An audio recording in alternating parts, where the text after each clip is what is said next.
we're in San Antonio to meet with Alex, who sells over $2 million worth of exotics per month. Today, we find out how he's able to do it and how you can find similar success. If you like videos like this, be sure to smash that subscribe button and let's get on with the video.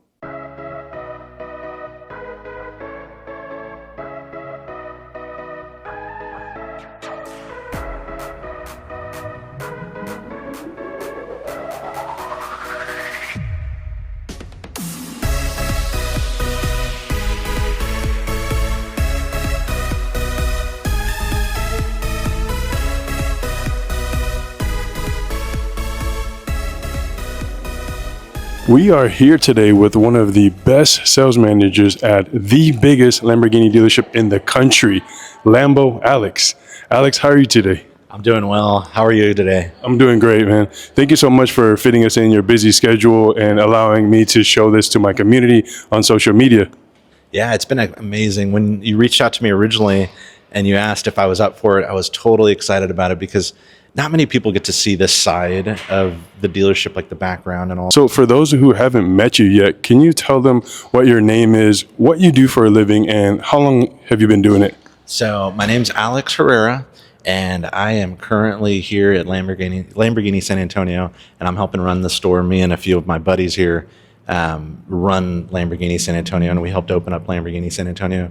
Before here, I was with Porsche for a number of years, helping run that store in Austin. And even before that, I was running a Honda store, but I actually got recruited up to Porsche back in 2020, a little bit before 2020, and did that, had fun, and just got another great opportunity. So I had to jump on it, and that's just who I am. I sell cars, but at the same time, I help cultivate relationships and expand business in a creative way, ways that aren't traditional in the car world. So I've gone into the online space very recently. Within like the last 18 months, I started doing a lot of social media reach, and it's done very well for me. I've been very fortunate that I guess I'm at the right time and the right place that stuff like that is really blowing up. So I've been a part of that, and it's been incredible. It seems like you kind of rose to the ranks. It wasn't just like you were handed a silver spoon. It seemed like you started at Honda, moved up to Porsche, and then now Lamborghini. How's that climb been for you? You know, it's been an amazing journey. I started at Honda originally in 2016. I had no idea about any car sales, but I knew that I could either sell cars or sell homes. One of them was going to pay out pretty good, but it just seemed like cars were a little bit easier to sell. I had spoken to some real estate agents prior to getting into the game at all, and most of them had told me, it takes like a few months to sell a house, sometimes 6 months to sell a customer a house. And at the same time, I spoke to some car guys, and they were like, man, you can sell a car in the same day to a guy you never even met. And I was like, I like that sound. And they say, you get paid this month or next month at the end of the month. And that was exciting to me. So I jumped into the industry. I learned really quickly that you've got to be able to start taking care of people from the second that you meet them all the way to the end, and even pass that into the after sales part. That's the only way to become successful in this business. And I learned that early on, and it stuck with me. And I just kept pushing that mindset the whole way. And I've been fortunate, man. At Honda, I sold around 900 cars in 3 years. And at the very end of that 900 car mark, I got a call from the people over at Porsche. They said, we're opening up a huge new store. We'd love it if you, a volume guy, which I was, because I was selling 20 to 30 cars a month, came to a Porsche store where traditional sales are like 6, 7, 8 cars a month at that store particularly. So I took the opportunity and never looked back. It was amazing. Then after 4 years of Porsche, I did very well. Lambo called and they invited me to this opportunity, so I took it. Congratulations on your success so far. And in your biggest month yet, how many exotics have you been able to sell in a single month? Man, well, so we've only been open here at the store officially like 2 months. So my first month in the game, we had a decent amount of inventory. I sold 9 cars, which is pretty incredible for a brand new store with no inventory. So we'll see. I think the numbers will only get bigger. At Porsche, I think my biggest month was 21. And at Honda, I think my biggest month was 32. So eventually I want to get the Lambo numbers up to the Porsche numbers, but in the Lambo world, it's different because Lambo does not produce many cars. Like in the whole world, Lambo produces 10,000 cars. They release 3,000 of those cars to the US, and that's split up between about 50 stores. So each store gets on average 60 cars. Some stores get less, some stores get more, but that means that I'm going to make a decent amount more than I would on a Porsche or a Honda. So I'll end up selling less cars per month, but making more money, which is pretty cool. Less energy. That's awesome. For those of you that don't know, a typical salesperson at an exotic store will do a great job if they're getting out, just 2 or 3 units a month. So to hear Alex has sold 9 in a single month is spectacular. So that month, the average car was going between 300 and 350. So I could say easily over $2 million.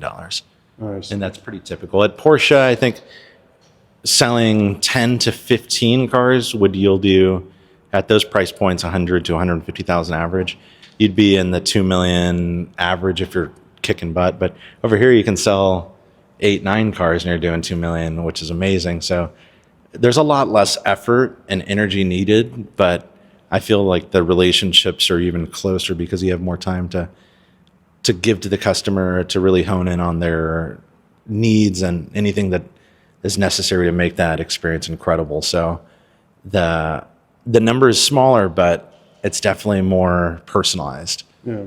Are you able to disclose how much you're able to make that month? No, I really can't. Lambo's really kind of weird about disclosing even how much these cars cost. Like they don't even want customers to really know what a Lamborghini Huracan Evo cost or what this one cost.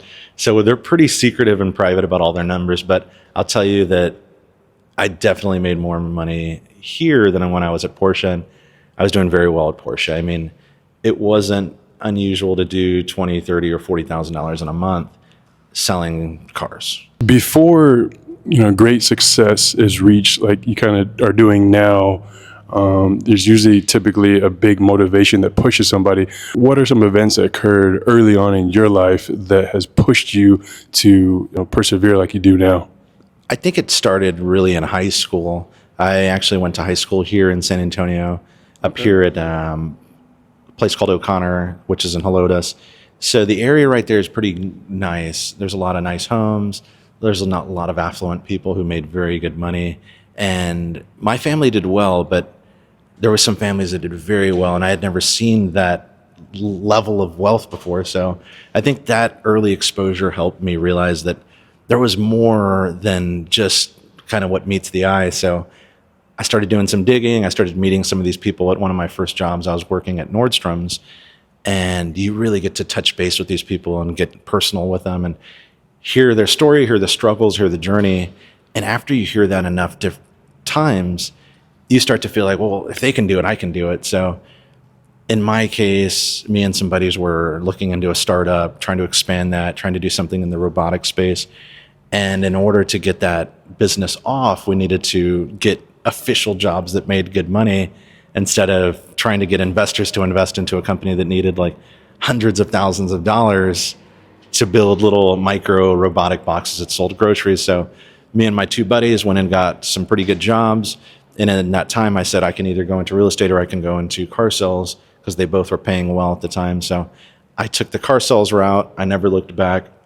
But I think that's what spurred me to jump into the industry, was to get that startup launched, because we needed money and I saw the vision for it, and I still see the vision for it. I think it's a huge opportunity here in the US, but that's really what spurred it. And seeing a lot of those very professional, successful people in Nordstrom's was probably the thing that lit the fire in me.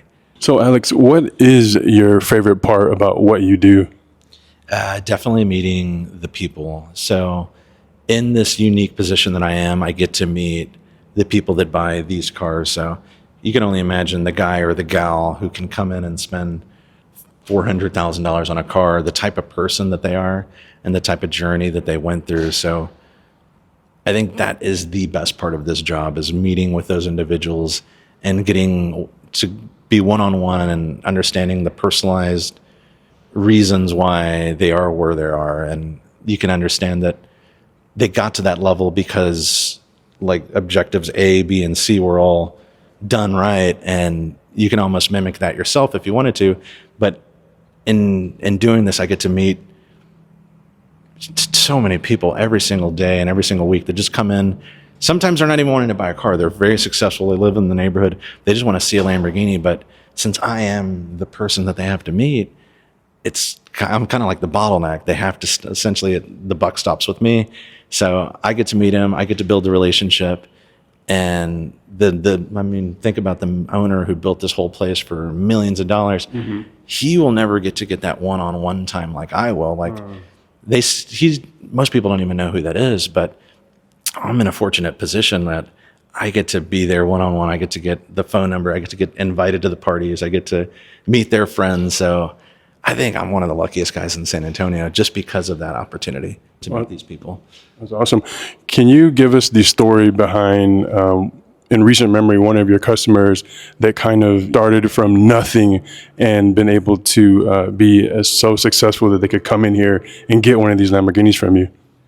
Man, there's numerous stories. I couldn't tell you one specifically because they're all very special. I'd say majority of the people that I talk to about buying Lamborghinis, I'd say 85% of them started from nothing. Wow. Either nothing or just lower middle class. I don't mean nothing, but lower middle class where their parents weren't really giving them a car. Their parents didn't pay for their schooling. Their parents really just kind of got them to 18 and then it's like, hey, good luck. They weren't really handing them like some of these guys that I've met who come from generational money. They just kind of wake up one day and they're rich when they're 1 year old. So there's a lot of other guys who are on this level who love Lambos. They tell me, man, I started literally in a house with like 4 or 5 family members sleeping in one room, and that's the living room. And they would tell me about nights where it would get really cold and they would all snuggle up. They'd put a fire in the fireplace because some of them had it. And it was really a lot of stories that sounded kind of the same, where there was nothing really given to them. It was just bootstrapping from the start to the finish. And I think that's what spurred a lot of these guys to do it, is because they saw that if they kept doing the same thing over and over, they were essentially going to get the same results as their parents. So they're thinking, how do I do better? So they would get creative and come up with ways and methods to expand their mindset and expand their wealth. So they would do different businesses regarding services around the homes or real estate, or some of them just went into like doing epoxy on floors, and they've become very successful. So I think the moral of the story is, in this case, in Lambo's case, is a lot of these guys, I think, were in that position. And if they weren't in that position early on when they were kids, I don't think they would be the same person they are today. I think it would be completely different. They would have opened different businesses, and they would have had a different mindset. So I think what helped a lot of those guys was starting from the ground and working their way up, because without the need to get more money, then why would any of them start a company that offered a certain service? So I can't point to one particular person, because a lot of the stories were about the same. Okay. When someone walks in here and they see this beautiful store, all the beautiful cars, and the great customer service, they see all the good things and the glamorous things, but what they don't see is the hard work that you guys put in every day to make this experience for the customer. So what is the hardest part about what you do? The hardest part, I think, is managing expectations with the customer, because a lot of these customers, they have more money than they know what to do with. So at this point, they walk in and they're like, okay, I'm ready to buy my Revolto. And I'm like, okay, perfect. They're like, okay, how much is it? And say 700,000. It's like, okay, how soon can I get it? 2 years. They're like, are you kidding me? 2 years? So in their mind, they're not used to getting told no. And in this case, I'm like, you can have it, but not right now. Just so we got to get you in line and you got to wait. So I think that's one of the hardest parts, is managing expectations early on and keeping that relationship thriving from day one to the end of year 2 when they finally get their car, because they are going to be calling, they are going to be coming to visit, and you've got to be really good at keeping them just on a cool playing field instead of going down. Because if you don't call this customer, if you don't follow up, if you don't invite them out to events, then there's a high chance that another salesperson can come in and say, hey, you know what? You have a Revolto on order with San Antonio. I can probably get you one in 6 months.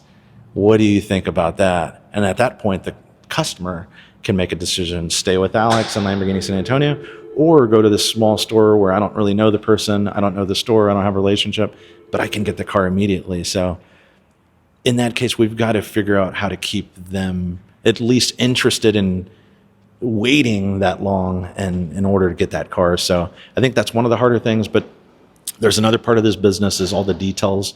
So the details to run the store, to like keep the lights on, we got to make sure everything's paid. We got to make sure that all the cars are done right with the state of Texas. So there's a lot of details parts on the back end that nobody ever has to go through. Like, how do we register the car? How do we get the title? How do we get the money for the car? So managing the money is a big part of this thing too. Is you have customers sometimes that would say, okay, I wired you the money. When can I get my car? I can't let the $400,000 car go until that money has hit our account. And a lot of times customers are like, well, here is my form that shows that the money is out of my account, so it must be in your account.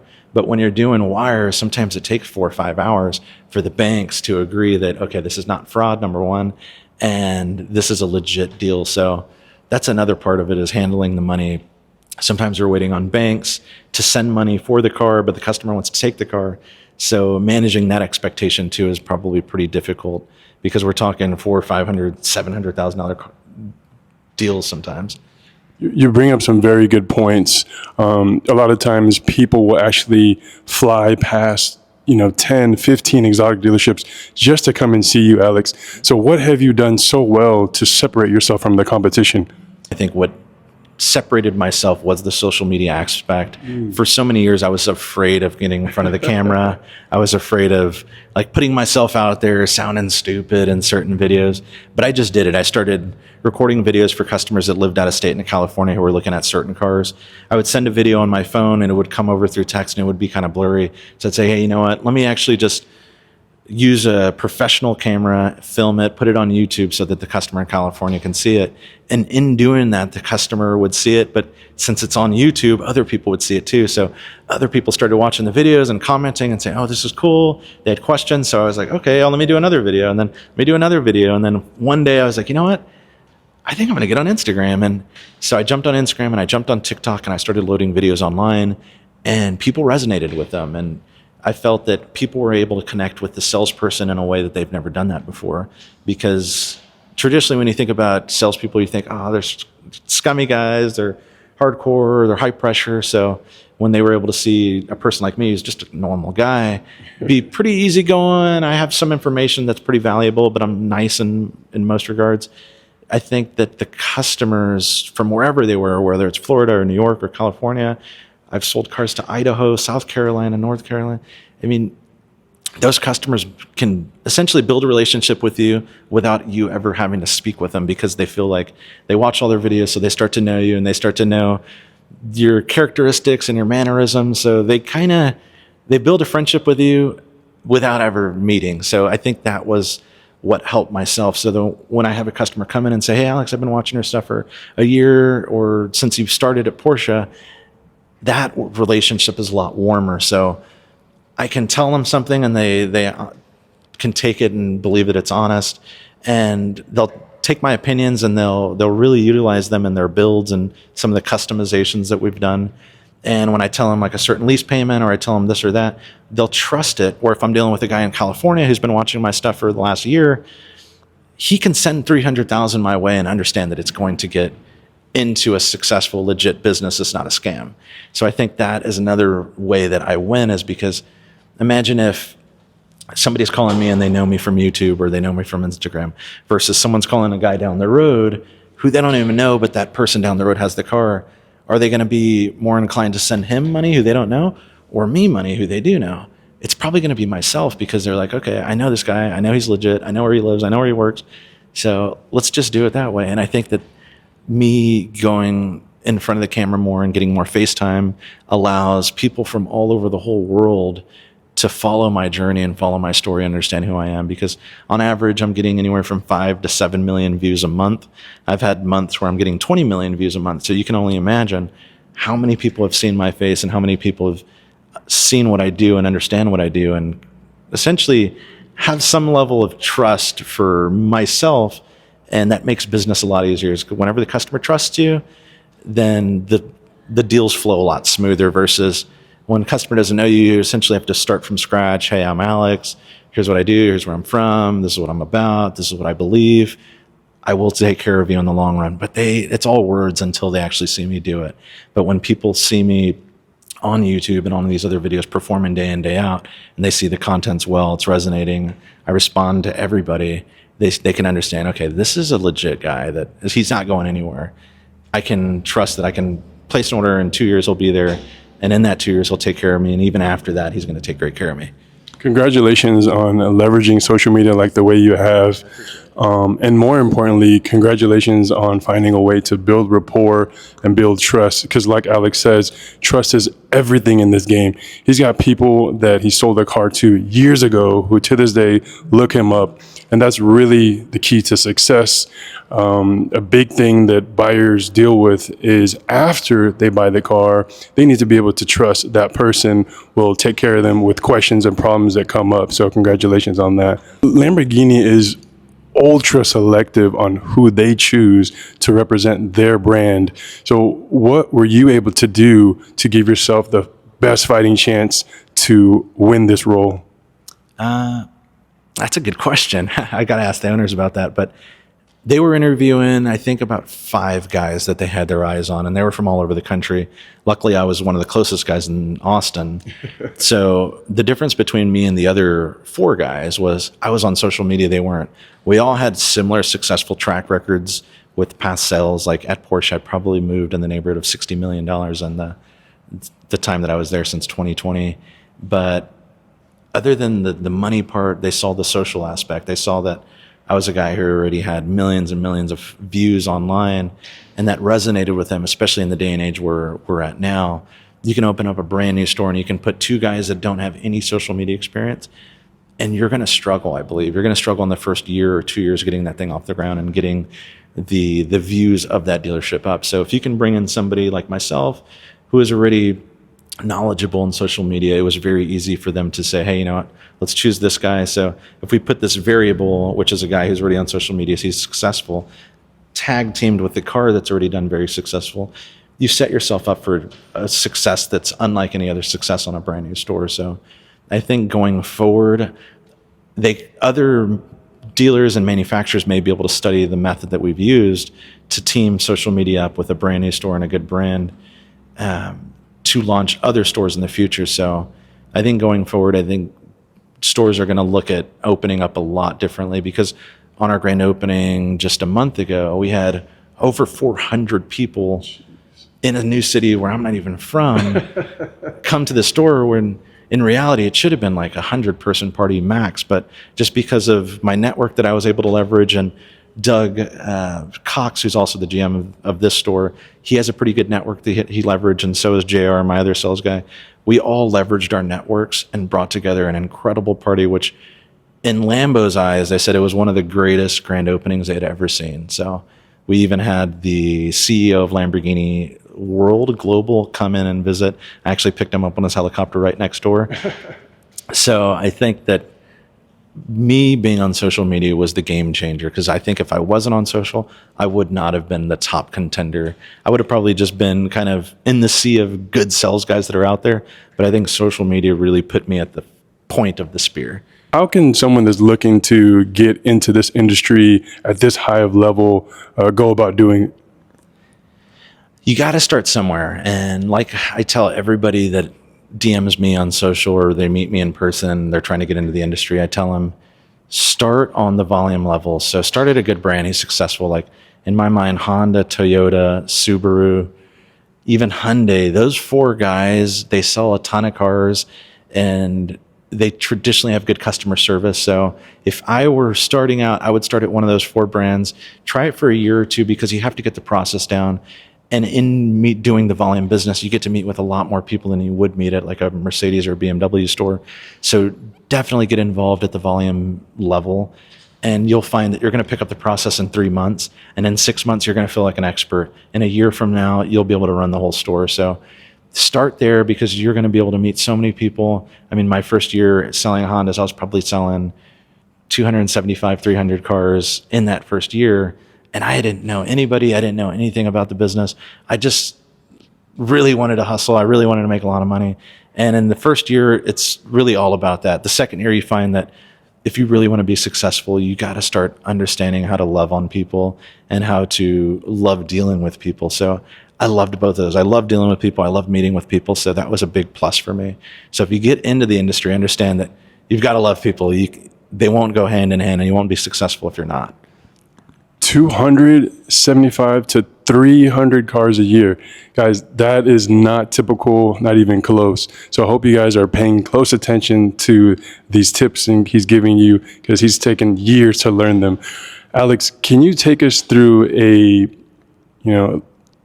day in your life as a high producing Lamborghini manager? From the time you get up to the time you go to sleep, what are some things you do on a daily basis? As soon as I wake up, I check emails and texts, and all the way till the night that I'm going in, or to the nighttime when I'm going to sleep, I'm checking emails and texts. So it's like the job never stops, because I deal with customers all over the country and some all over the world who are always reaching out. Some from East Coast to West Coast. Like I had a guy the other day who was in Miami, and he's texting me at like 1:30 a.m. in the morning. So you can only imagine how late it was in Miami. Mm-hmm. And he's asking me for lease numbers on a certain Urus. So I pull up my computer, I'm in bed, my wife's asleep, and I'm just knocking out lease numbers on an Urus, because in my mind, that's what it takes to offer good customer service, especially at this level. Could you only imagine if you reached out to your car person right now and said at 1:30 a.m. and said, hey, give me some lease numbers, because I'm considering it right now. I'm trying to make a decision quickly. Could you imagine if your salesperson was on the computer and sent you lease numbers with all the details in the middle of the night like that? I've never heard of that before. So I like to just go over the top with my customer service. I answer the phone at 3 a.m. if they're calling me. No matter what, it's all about customer service. So you try to respond as quickly as possible, because this is a service-based business. And the quicker you are to respond, the better you're going to do in the long run. So for me, it's about reaching out. We have leads that come in every single day. So I'm reaching out to those leads immediately as soon as I get them. That's the thing, is response in this business is going to go very far, especially with the customer that you're dealing with. If they send a lead to you through the internet and you respond immediately, you have a high chance of selling them a car. So number two is always going through my DMs and checking my social media, because I get so many inquiries through social media, asking questions about ordering cars, customization, cars they have on the ground now. So you're always looking for different inquiries from customers that are coming in, and you're also following up with the customers you have cars on order for. You're also looking at your pipeline of cars that are coming in, and you're trying to keep a schedule of, I've got this many cars coming in this month, this many cars coming in this month. These are the colors, these are the options, these are the models. So you've got to essentially create a balance of response rates, checking what's coming in, and also figuring out how to get more customers in. So at the same time of doing all that other stuff, you've got to run the details part of the business, but on the back end, I've got to be running social media stuff every single day, recording content nonstop. So anytime somebody sees me around here, I either have a camera and I'm flying around a car taking pictures, or I'm answering calls, or I'm answering emails. I just never really stop. So on my off days, it's unfortunate because my wife really would love me at home, but in my off days recently, since it's a new store, I find myself wanting to be here, run the business, expand the business, and really not stop until we're on a smooth playing field where we're coasting. But right now, I feel like since we're a new store, we have to ramp up and do everything possible to get there. So as a high producer in a brand new store, that's kind of what my day looks like. You bring up a good point with time management.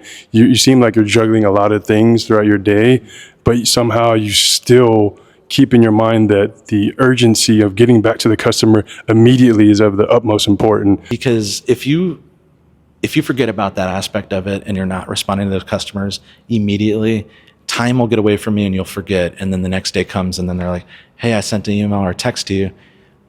Doing that once it really harms that relationship.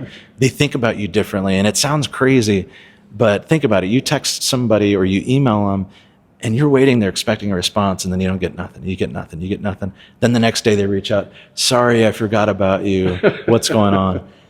Versus you text a guy, and then immediately, within that same minute, he or she's texting you back, and you're like, man, this guy's good. Here's another question. They answer back, and then they're like, I'm not going anywhere else because the customer service with that person is out of this world. It's off the charts. So if you can do that, you're going to be 10 steps ahead of everybody. And I feel like if businesses everywhere did that, we would be in a much different place as a society and as an economy. Because think about the last time you lost something on FedEx or lost something with UPS or the mail or anywhere. You call, you're on the phone for 30 minutes just trying to get somebody, and then they pick up, and then they transfer you, and then they transfer. Could you imagine if you called FedEx and they answered in 30 seconds, and they're already working on your problem immediately? That would change the way that you work with anybody. You would only work with FedEx going forward. But as soon as they screw up, then you find yourself like looking for other options and going on the website, trying to figure out how to make a complaint, or telling friends and family, don't ever use FedEx, they suck. But in my case, I normally don't have a lot of issues with FedEx, but I was just using that as an example of how important response rate is in this business and in business in general. All right, Alex, I just want to thank you for meeting with us today. I know since we've been talking, you've probably had about 5 or 6 customers reach out to you, and we just talked about how fast you want to get back to them. So we appreciate you sacrificing some time out of your day to talk with our community about how you've been successful and how they can too. When my viewers are ready to reach you, how can they find you? So you can either go through my email, which is alex@lambosa.com, or reach out to me through social. So my social handle would be Lamborghini Alex, and that'll be the same across the board on YouTube, TikTok, and Instagram. Feel free to reach out to me for anything. Even if you're not ready yet, you just have some preliminary questions, I can answer anything. I get 12-year-old kids that send me DMs, and I answer them back too. So don't be afraid to just reach out and ask whatever you want, because I'm all ears. Appreciate it. Is there anything else that we didn't cover yet that you want to bring up? No, not necessarily, but I will say this as my last point. If you're wanting to do something that may feel a bit outside of your comfort zone, but there's a huge potential payoff, I would say do it, especially if you're younger. Do it while you still can, while you can still fall and get up again and fall and get up again, because a lot of people, they take the easy route and they don't actually chase their dreams. And other people on the other side of that thing, the top 5%, they actually go into those uncomfortable places and they chase their dreams, and they may not live the good life for a few years, but in the end, and after 4 or 5 years of putting the right effort into that goal, you will be living unlike anyone else. So if you're at that position right now where you're in a pivot where you can go this easy route or you can go this hard route, which the hard route may not pay good for a few years, consider the hard route, because the payoff long term is going to be well worth it. And that's the number one thing I hear back from all the guys that I've worked with who buy these cars. They say that the first 2, 3, 4 years, they weren't getting paid much more than a school teacher, but now they're in a position where they can do anything and everything they want, and there's no limits to what they can and cannot do. You bring up a good point. Many people out there have those ideas in their head, but they're either scared to invest time or invest money. So how would you recommend they get over that fear? Just look at the most successful people in the world. If you follow their journey, you can understand that your journey is going to be similar to their journey. As in the beginning, there's going to be some hardship, but in the end and in the long term, there's going to be a total different payoff than anyone else that you know is experiencing, unless they're very successful. So I think it's just a matter of, it's a mind over matter thing. It's a you versus you. At the end of the day, you are your own biggest enemy, and don't let yourself get in front of where your potential growth is. I would say just do it. And if you fail doing it, just get up and do it again and do it again and do it again.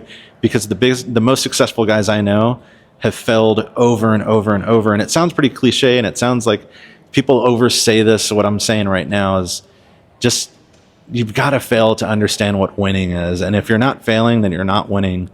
And if you don't take those proper steps and go through that hardship, then you'll never live that unbelievable life that you see some of these people living online or in magazines or in the movies. So it just takes a little bit of courage. It takes a little bit of faith. I find that faith is a big thing in this world of taking risks and stuff. You've got to have some faith in yourself. You got to have some faith in a higher power. In my case, I believe God is guiding a lot of these successful people based on conversation that I've had with them in these routes and in this journey that it doesn't make sense right now, but in 5 or 10 years from now, when you look back at your journey, you'll say, that's why I did this and I did that and I fell here and I got up here. You'll realize that there was a grand weaver who was kind of weaving this whole journey for you, and you're just the instrument. So just understand that there's something bigger out there than you that is actually trying to make you win, but you're stopping yourself. So don't be the person that stops yourself. Just keep pushing. Encourage you guys to go check him out. I know he's a little over 100,000 on Instagram. Congratulations on that. But hopefully with the help of our community, we can get him to 200,000. I really enjoy spreading knowledge, because at the end of the day, guys like myself and other guys who are in successful positions even above me, if they're not sharing the knowledge to people who are hungry, then they're doing a huge dissatisfaction to a lot of hungry entrepreneurs out there and a lot of hungry business people. So there will be a time and a place where you are in this position where you've got the knowledge and you've got the experience and the expertise. And I'd say share it, because it's a karma thing. If you share it, good stuff will come back to you. And eventually all those little things, all the people that you've helped will eventually come back and find a way to help you out. And it'll be a big overall community helping each other. So good luck out there, and just keep pushing, man. I'll see you at the top. This was an awesome interview with Alex. If you like videos like this, please consider subscribing. Hope you were able to enjoy the conversation and pick up a nugget or two of this valuable information of what he had to share. He dropped a ton of tips and what he's learned and honed in on for the past decade. One of the things he mentioned is he likes to go over the top when it comes to his customer service. He says you got to be able to start taking care of people right when you meet them, all the way to the end, and even past that after the sale. With this mindset, he was able to sell over 900 Hondas in just 3 years. After all that success, he mentions coming over to Porsche and running into a different problem, this time selling cars to people out of state. This new challenge presented a huge obstacle, because he was no longer able to let the customer get a sense of the car or interact with him in person because they were out of state. He goes on to mention he was able to overcome this struggle by starting to make videos, which started out just for 1 or 2 customers, but has blown up to over 100,000 followers on social media. He spoke about working at Nordstrom at a young age, which gave him the inlet to get to know affluent people and hear their stories. And based off of that, he was able to gain the courage and the confidence to be as successful as he is now. It's why I make these videos today, to give you the same inlet to meet the same affluent people and get the same stories so you can reach for the stars. I want you guys to be successful. I hope you guys and girls found value in this video today. If you did, smash that like button, subscribe if you're new, and check out the next video.